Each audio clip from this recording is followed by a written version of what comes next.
నమస్కారం city news కి స్వాగతం. ముందుగా ముఖ్యాంశాలు.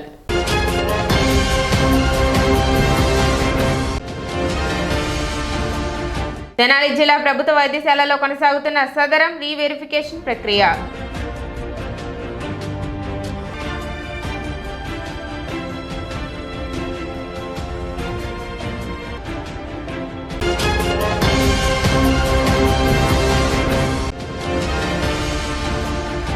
ఆస్తి పన్ను బకాయిలు సకాలంలో చెల్లించాలి. కమిషనర్ శేషన్న విజ్ఞప్తి.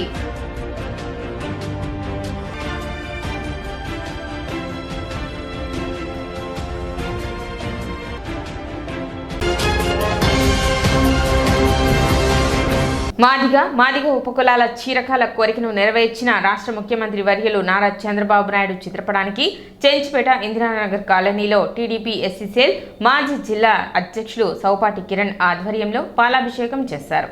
ఈ సందర్భంగా మాట్లాడుతూ ఉమ్మడి రిజర్వేషన్ విధానం వలన మాదిగ ఉపకులాలు అన్ని రంగాలలో వెనుకబడిపోయాయి.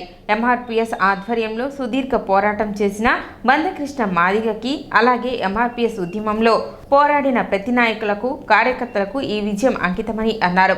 ఎంఆర్పీఎస్ రాష్ట్ర కార్యదర్శి ధనరాజుపల్లి కిషోర్ మాట్లాడుతూ 30 ఏళ్ల సుదీర్ఘ పోరాటంలో వేలాది మంది ఎంఆర్పీఎస్ నాయకులు తమ జీవితాలను త్యాగం, మందకృష్ణ మాదిగ పోరాటం ఫలితం ఈరోజు మాదిగ ఉపకులాల జీవితాలలో వెలుగు నింపారని అన్నారు.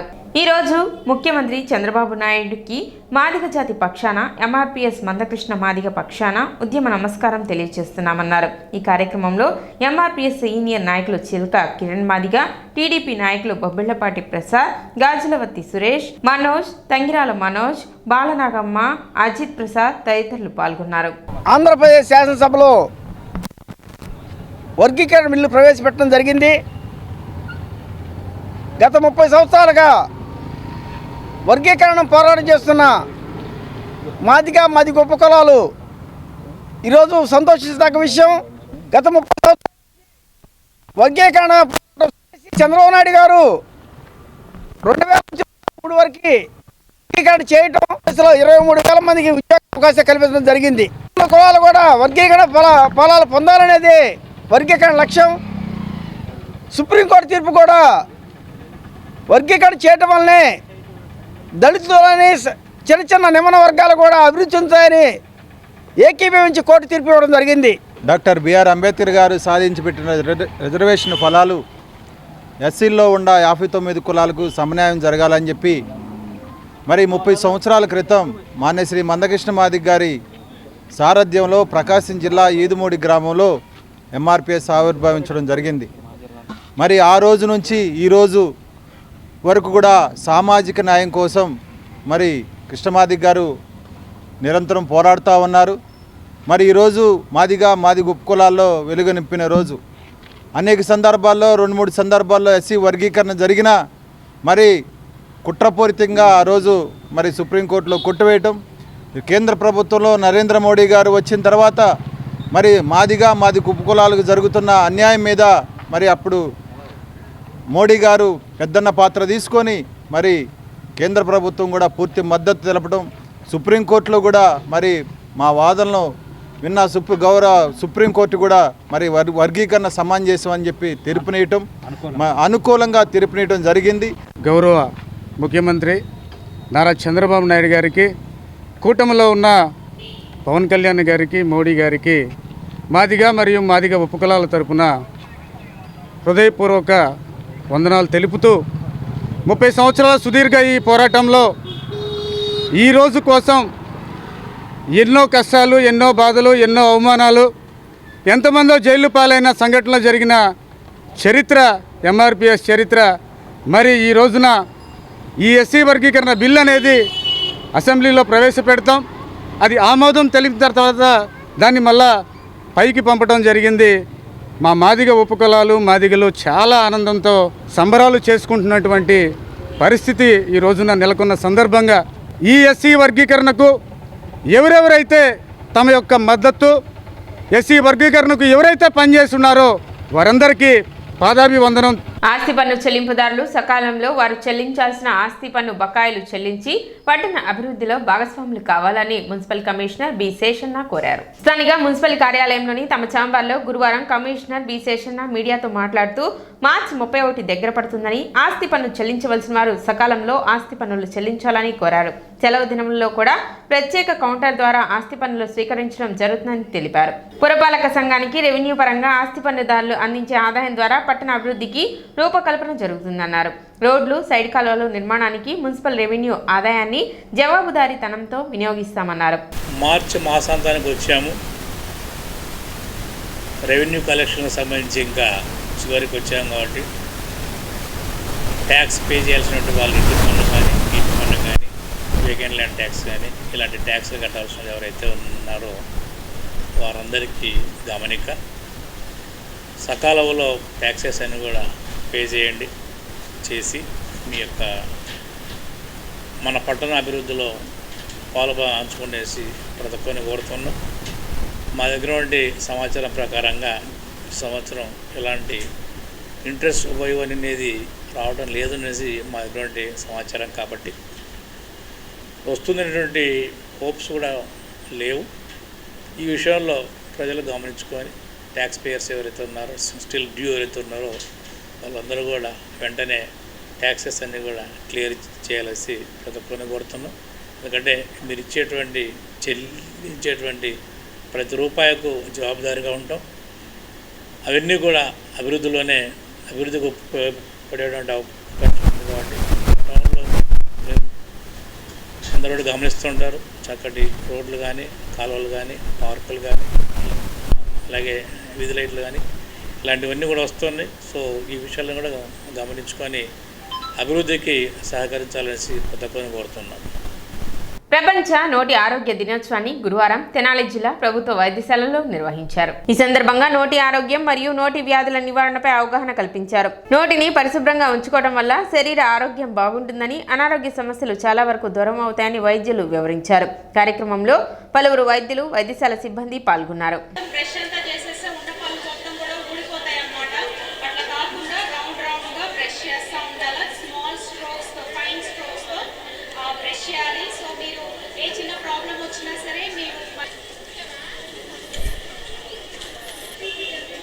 అందరికీ అంటే నోటి సంరక్షణ అంటే చాలా నిశ్రద్ధగా ఉంటారు, అశ్రద్ధ పాటిస్తారు. ఎలా బ్రష్ చేసుకోవాలి, ఎలా చేయాలి అనేది చాలామందికి తెలీదు. అంటే అందరూ 2 సార్లు బ్రష్ చేయాలి అంట, 2 సార్లు ఎందుకండి అంటారు. కానీ నోటి సంరక్షణే చాలా ముఖ్యమండి. ముందుగా పళ్ళు, చిగుళ్ళు బాగుంటేనే మనం ఏదైనా తినగలం, ఏదైనా తాగలం, ఏమైనా చేయగలం. ఇప్పుడు నోట్లో చిన్న పుండు వచ్చింది అనుకోండి, మనం తినగలమా? లేదు. చిగుళ్ళు మంట పడుతుంటే ఏమన్నా తినగలమా? లేదు. పళ్ళు లూజ్గా ఉంటే బాగా నొప్పులు వస్తాయి, ఏమీ తినలేదు. చాలా మంది మా దగ్గరికి వస్తూ ఉంటారండి, పళ్ళు ఊడుతుంది, బాగా నొప్పిగా ఉంది, తినలేకపోతున్నాం, అసలు ఆహారం కూడా సరిగ్గా వెళ్ళట్లేదు అని. అందుకని ముందుగా అందరూ ఏం అలవాటు చేసుకోవాలంటే 2 సార్లు బ్రష్ చేసుకోవడం అనేది ముందుగా అలవాటు చేసుకోవాలండి. పొద్దున్నే లేవగానే బ్రష్, మన నాలిక శుభ్రం చేసుకోవాలి, టంగ్ క్లీనింగ్ చేసుకోవాలి. తర్వాత నిద్రపోయే ముందు, ఆహారం తీసుకున్న తర్వాత నిద్రపోయే ముందు ఒకసారి లైట్గా బ్రష్ చేసుకుంటే చాలా మంచిది. ఇంకా చాలా మందికి తెలియదండి, మౌత్ వాష్ కూడా వాడాలి. మౌత్ వాష్ చాలా మంది వాడరు. మౌత్ వాష్ వాడకుండా గాలి పట్టుకొని చాలా మంది మా దగ్గరికి వస్తారు. అది క్లీనింగ్ చేయించుకోవాలండి. అంటే 6 నెలలకు ఒకసారి కానీ, సంవత్సరానికి ఒకసారి కానీ ఖచ్చితంగా డాక్టర్ దగ్గరికి, డెంటిస్ట్ దగ్గరికి వెళ్ళి క్లీనింగ్ చేయించుకోండి. వరల్డ్ ఓరల్ హెల్త్ డే సందర్భంగా మన జిల్లా వైద్యశాలలో ఇక్కడ ఉన్న పబ్లిక్కి అవగాహన కల్పించడానికి మన హాస్పిటల్లో ఉన్న దంత వైద్యులు doctor Motilal and doctor Sujitha వీరిద్దరూ ఇప్పుడు మీకు మన దంత సంరక్షణ గురించి తీసుకోవాల్సిన జాగ్రత్తల గురించి వాళ్ళు వివరిస్తారు. ఋషికేశ్ శ్రీ గాయత్రి పీఠం 2400 తీర్థ జలములతో చేపట్టిన కలశ రథయాత్ర గురువారం తెనాలి అంగలగుదురు చేరుకుంది. శ్రీ గాయత్రి పీఠం వారు భారతదేశంలోని 2400 పవిత్ర తీర్థంలోని జలము మరియు మట్టితో నిక్షిప్తమైన అమృత కలశ రథయాత్ర అంగలగుదురులోని ఆంధ్ర వాల్మీకి శ్రీ శ్రీ శ్రీ వాసుదాస స్వామి వారి పరంపర పీఠం దాసకుట్టి ఆశ్రమం నందు గురువారం ఉదయం 9 గంటలకు పూజ మరియు భక్తుల దర్శనార్థం ఉంచారు. భక్తులు పాల్గొని అమృత కలశంను దర్శించుకుని శ్రీ స్వామివారి కృపకు పాత్రులయ్యారు.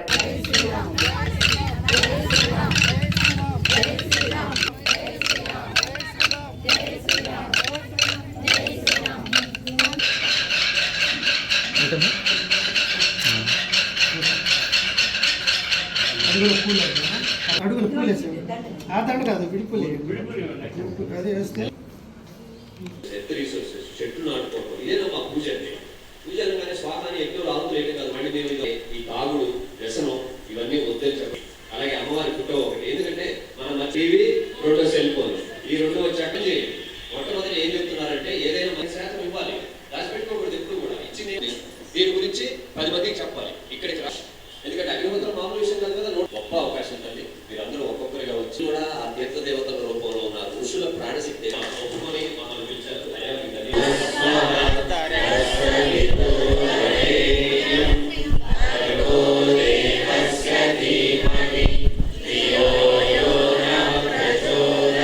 గాయత్రీ పీఠం ఋషికేశ్ నుంచి 2400 తీర్థంతో మృతికతో కలిసిన కలశము నారాకుడికి వచ్చింది. మా కోరిక మేరకు నా ఋషికేశ్ నుంచి స్వామీజీ వారు మన ఆశ్రమం తీసుకొచ్చారు. చాలా శక్తివంతమైన కలశము, భక్తులు వచ్చి దర్శనం చేసుకుంటున్నారు, చాలా సంతోషము. తర్వాత ఇది ఆంధ్ర వాల్మీకి శ్రీ వాసుదాస స్వామి వారి పరంపర పీఠం. ఆంధ్ర వాల్మీకి శ్రీ వాసుదాస స్వామి వారు రామాయణం 24,000 శ్లోకాలు, 24,000 పద్యాలు, అర్ధతార్పంతో 69 ఏట గిద్దావపాలు తీసుకొని 20 గంటల చొప్పున రచించి ఒంటిమిట్ట కోదండరామస్వామికి అంకితం ఇచ్చారు. 1920 ఆ ప్రాంతంలో టెంకాయ చిప్ప ద్వారా భిక్షాటన చేసి ఒంటిమిట్ట దేవాలయం పునరుద్ధరించారు. అక్కడి నుంచి నడిగడ్డ పాలన వచ్చి ఆశ్రమం ఏర్పాటు చేశారు. రెండో స్వామి కొంతకాలం ఉండి దాశే స్వామి అంగళకుదురు విచ్చేశారు. ఇక్కడ ఈరోజు మేము 2400 తీర్థాల్లో ఉన్న పుణ్య జలాలు, నదీ జలాలు, అలాగే మృత్తికతోటి హరిద్వార్ నుంచి మా పరంపూజ్య గురుదేవులు సాధన శతాబ్ది, అలాగే అక్కడ 1926లో వెలిగించిన అఖండ జ్యోతి జన్మ శతాబ్ది, అలాగే మాతాజీ వందనీయ మాతా భగవతీదేవి శర్మ జన్మ శతాబ్ది సందర్భంగా లోక కళ్యాణం కోసం ఆంధ్రప్రదేశ్, తెలంగాణలో జ్యోతి కలశయాత్రలు జరుగుతున్నాయి. ఆ అఖండ జ్యోతి 100 సంవత్సరాల క్రితం వెలిగించిన అఖండ జ్యోతి యొక్క ముఖ్య ఉద్దేశం ఏంటంటే చీకటి నుంచి వెలుగు వైపుకి, అలాగే అజ్ఞానం నుంచి జ్ఞానం వైపుకి అందరూ నడవాలనే సదుద్దేశంతో ఆంధ్రప్రదేశ్లో 108 కుండాల గాయత్రి మహాయజ్ఞాలు జరుగుతున్నాయి. అందులో భాగంగా ఇక్కడ అంగళకుదురు ఎంతో శక్తివంతమైన శ్రీ వాల్మీకి ఆశ్రమానికి ఈ శక్తి కలశాన్ని తీసుకొని వచ్చాము. తెనాలి జిల్లా ప్రభుత్వ వైద్యశాలకు Tenali rotary club of Tenali Vaikunthapuram తరపున వీల్ చైర్స్ అందజేశారు. ఈ మేరకు రోటరీ అధ్యక్షులు ఇదరి శ్రీనివాసరావు మరియు క్లబ్ సభ్యులు వైద్యశాల సూపరింటెండెంట్ సౌభాగ్యవాణికి వాటిని అందజేశారు. వైద్యశాలకు వచ్చే రోగులకు ఉపయోగపడే విధంగా వీల్ చైర్స్ బహుకరించడం అభినందనీయమని ఈ సందర్భంగా రోటరీ క్లబ్ సభ్యులను డాక్టర్ సౌభాగ్యవాణి అభినందించారు. కార్యక్రమంలో రోటరీ డిస్ట్రిక్ట్ సభ్యులు ఇదర వెంకట పూర్ణచంద్, గుత్తా వెంకటరత్నం, రోటరీ సభ్యులు గుమ్మడి ప్రసాద్, నల్లూరి వెంకటేశ్వరరావు, షేక్ సుభాని, కొత్తపల్లి సుబ్బారావు, కొల్లి రాజేంద్ర ప్రసాద్, పాలడుగు శ్రీనివాసరావు, సోమవారం సాంబశివరావు తదితరులు పాల్గొన్నారు. ఈరోజు మన జిల్లా వైద్యశాల తెనాలికి రోటరీ క్లబ్ వారు 4 వీల్ చైర్స్ పేషెంట్స్ కొరకు బహుకరించడం జరిగింది. గతంలో కూడా 4 వీల్ చైర్స్ ఇచ్చారు. ఇవన్నీ మేము పేషెంట్ సర్వీస్లో వినియోగిస్తాము. ఇలానే భవిష్యత్తులో కూడా వారు పేషెంట్ మేము ఇచ్చే సర్వీసులో మాకు అండగా ఉంటారని భావిస్తున్నాను. అట్లకి మా రోటరీ క్లబ్ సభ్యుల సహాయ సహకారాలతో ఈరోజు 4 వీల్ చైర్స్ ఇచ్చాము. నీడు ఇక్కడ అవసరం ఉందని తెలిసి ఇంతకుముందు 4 ఇచ్చాము. ఇప్పుడు ఇంకో 4 అవసరం అంటే ఏర్పాటు చేయడం జరిగింది. భవిష్యత్తులోకి ఏమైనా కావాలన్నా ఇంకా వేరే ఈ మన గవర్నమెంట్ హాస్పిటల్కి నిరుపేదలు చాలా మంది వస్తూ ఉంటారు. వాళ్ళకి ఏమన్నా ఎలాంటి అవసరం ఉందని సూపరింటెండెంట్ గారు మాకు తెలియజేస్తే త్వరలో కూడా మేము స్పందించి ఇంకా రోటరీ క్లబ్ తరఫున మేము ప్రోగ్రాంలు చేయదలుస్తామని. గవర్నమెంట్ హాస్పిటల్లో వీల్ చైర్స్ తక్కువగా ఉన్నాయని చెప్పేసి తెలిసి 4 వీల్ చైర్స్ ఇవాళ వారికి అందించడం జరిగింది. ఇంకా ముందు కూడా వారికి ఏదైనా అవసరాలు ఉంటే రోటరీ క్లబ్ తరఫున సాధ్యాసాధ్యాలు చూసుకుని మా సాధ్యమైనంత ఇదిగా వారికి సహాయ సహకారాలు అందిస్తామని చెప్పేసి ఈరోజు ఇవాళ హాస్పిటల్కి వస్తే ఇక్కడ ఈ పేషెంట్లు జనాలని చూస్తుంటే ఒక కార్పొరేట్ రేంజ్లో ఈ హాస్పిటల్ని మెయింటైన్ చేస్తున్నారు. ఇట్లా మెయింటైన్ చేస్తున్నందుకు గవర్నమెంట్ గారిని వారిని అభినందించడం జరుగుతుంది. ఇందుమూలంగా ఈరోజు సదరన్ క్యాంప్ కూడా చాలా చక్కగా జరుగుతుంది. ఈ హాస్పిటల్ ఈ మెయింటెనెన్స్ చేస్తున్న మన సూపరింటెండెంట్ గారు సౌభాగ్యవాణి గారికి ఈ ముందు మూలంగా మనం కృతజ్ఞతలు తెలియజేసుకుంటున్నాం. తెనాలి జిల్లా ప్రభుత్వ వైద్యశాలలో సదరం రీవెరిఫికేషన్ ప్రక్రియ కొనసాగుతుంది. వారంలో 3 రోజులు నిర్వహించే సదరం రీవెరిఫికేషన్ ప్రక్రియ గురువారం కూడా కొనసాగింది. 100 మంది వరకు వివిధ విభాగాల వైద్యులు పరీక్షలు నిర్వహించి వైకల్య శాతాన్ని నమోదు చేశారు. వైద్యశాల సిబ్బంది, సచివాలయ ఉద్యోగులు తదితరులు పాల్గొన్నారు. ఇప్పటి వరకు సుమారు 2000 మంది వరకు ఈ ప్రక్రియ నిర్వహించినట్లు వైద్యశాల సూపరింటెండెంట్ సౌభాగ్యవాణి తెలిపారు.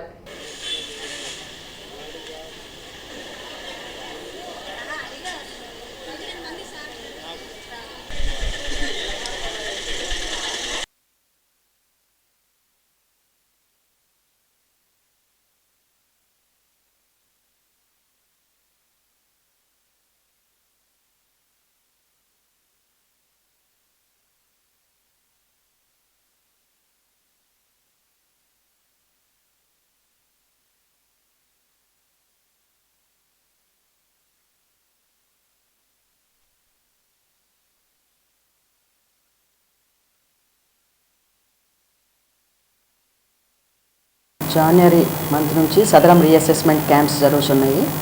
ఈ క్యాంప్స్లో ఇప్పటివరకు దాదాపుగా 1800 to 2000 కేసెస్ అసెస్ చేశారు. మనకి డాక్టర్స్ జీజీహెచ్ గుంటూరు అండ్ వెస్ట్వైల్ గుంటూరు డిస్ట్రిక్ట్ సతనపల్లి నర్సరావుపేట నుంచి మనకి స్పెషలిస్ట్ వస్తున్నారు. రీఅసెస్మెంట్ జరుగుతుంది. ఆ రీఅసెస్ చేసిన ఫామ్స్ మనకి అప్లోడ్ చేయడం కూడా జరుగుతుంది. అంతా మా director of secondary health madam instructions ప్రకారం చేస్తున్నాము. వచ్చిన పేషెంట్స్కి కూడా మనకి బాపట్ల డిస్ట్రిక్ట్ నుంచి అండ్ గుంటూరు డిస్ట్రిక్ట్ నుంచి సెర్ప్ వాళ్ళు ఈ పేషెంట్స్ని మొబిలైజ్ చేస్తున్నారు. వారికి అన్ని ఏర్పాట్లు వారే చేశారు. పేషెంట్స్కి ఏ ఇబ్బంది కలగకుండా మన దగ్గర డ్రింకింగ్ వాటర్ ఫెసిలిటీ కూడా వాళ్ళకి ఏర్పాటు చేయడం జరిగింది. 2000 కేసెస్ అంటే 2000 కేసెస్ రీఅసెస్మెంట్ చేయడం జరిగింది. అందులో లోకోమోటర్ అంటే orthopaedic related, visual impairment, hearing impairment and psychiatry cases. Tenali వ్యవసాయ సబ్ డివిజన్ పరిధిలో ఈ పంట నమోదుతో పాటు ఫార్మర్ రిజిస్ట్రీ ప్రక్రియ కొనసాగుతున్నట్లు ఏవో ప్రేమ్ సాగర్ తెలిపారు. ఈ పంట నమోదు కింద తెనాలి 15,000, దుగ్గిరాలలో 20,000, కొల్లిపరలో 13,000 ఎకరాలు నమోదైనట్లు తెలిపారు. అదేవిధంగా ఫార్మర్ రిజిస్ట్రీకి సంబంధించి తెనాలి 6,654, కొల్లిపర 6,400, దుగ్గిరాల 7,400 మంది రైతులకు పూర్తయినట్లు చెప్పారు. ప్రభుత్వం నుండి వచ్చే పథకాలు లేదా నష్టపరిహారం పొందాలంటే ఫార్మర్ రిజిస్ట్రీ తప్పనిసరని, ఇంకా చేయించుకొని రైతులు ఎవరైనా ఉంటే రైతు సేవా కేంద్రాలలో వారి యొక్క వివరాలు అందించి ఫార్మర్ రిజిస్ట్రీ ప్రక్రియ పూర్తి చేయించుకోవాలని ఆయన విజ్ఞప్తి చేశారు. ప్రస్తుతం 15,098 ఎకరాలు మనం సాగు చేసాము. ఈ రబీలో మొక్కజొన్న 6,011, జొన్న 6,556, మినుము 275 ఎకరాలు, పెసర 2,208 ఎకరాల దాకా సాగు చేస్తున్నాం. ప్రస్తుత పంట పరిస్థితి బాగా ఉంది. దిగుబడి కూడా మొక్కజొన్నలు 30 నుంచి 40 లోపు రావచ్చు, జొన్నలు 20 నుంచి 25 లోపల రావచ్చు. కాబట్టి రైతులు ఎందుకంటే అందరూ కౌలు రైతులు కాబట్టి ఈ పంటే మనకు సేఫ్ సైడ్ కాబట్టి దీంట్లో ఖర్చులు మిగులుతాయి కాబట్టి రైతులు కొంచెం సంతోషంగా ఉన్నారు. ఖర్చులు తగ్గించలేదు ఈ సంవత్సరం, ఎందుకంటే ఎరువులు విపరీతంగా వేసినారు. దానివల్ల కొంచెం రైతు కూడా లాభం అంతగా రాదనుకుంటున్నాను. తర్వాత కంటిన్యూస్ ప్రోగ్రామ్స్ మా దగ్గర రైతు ఫార్మర్ రిజిస్ట్రేషన్ అనే కార్యక్రమం జరుగుతూ ఉన్నాయి. అవి సొంత రైతులకే జరుగుతున్నాయి. కాబట్టి సొంత రైతులు ఫార్మర్ రిజిస్ట్రేషన్ రైతు సేవా కేంద్రాల ద్వారా చేసుకునేందుకు మార్గం సుగమం చేసుకోవాల్సిందిగా కోరుతున్నాం.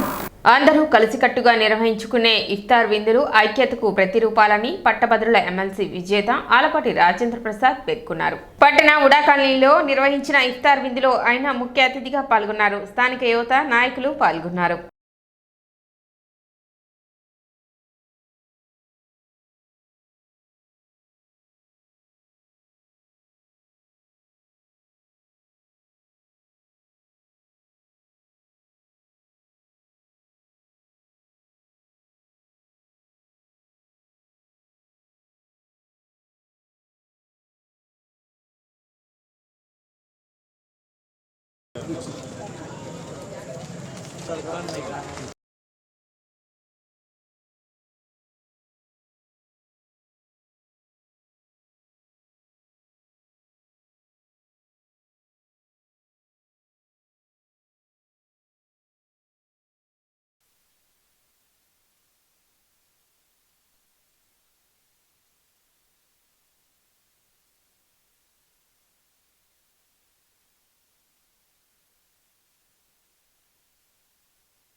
అతి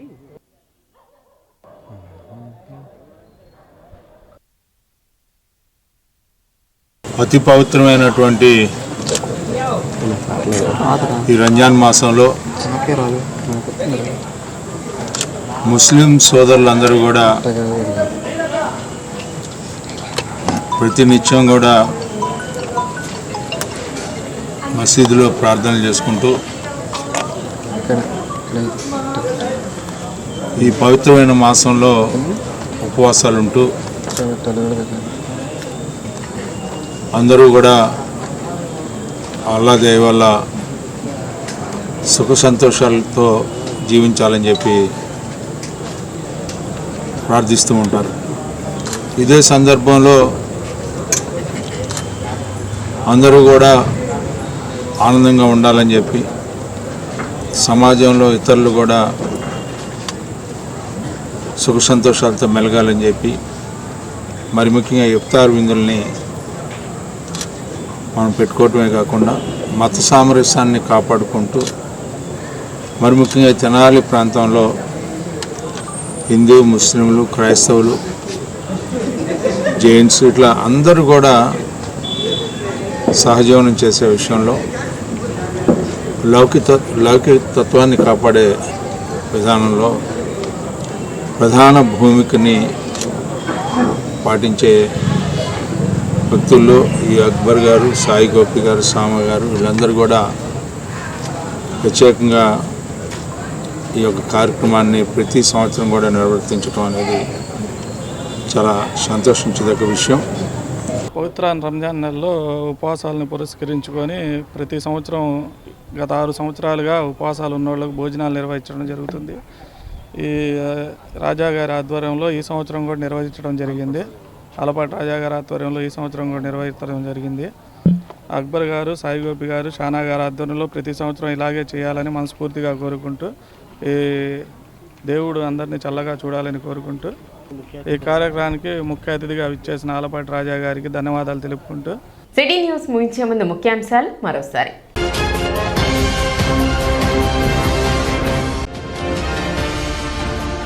తెనాలి జిల్లా ప్రభుత్వ వైద్యశాలలో కొనసాగుతున్న సదరం రీవెరిఫికేషన్ ప్రక్రియ.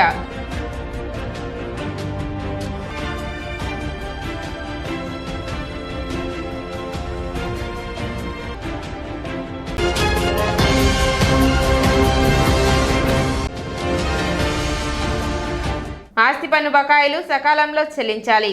కమిషనర్ శేషన్న విజ్ఞప్తి.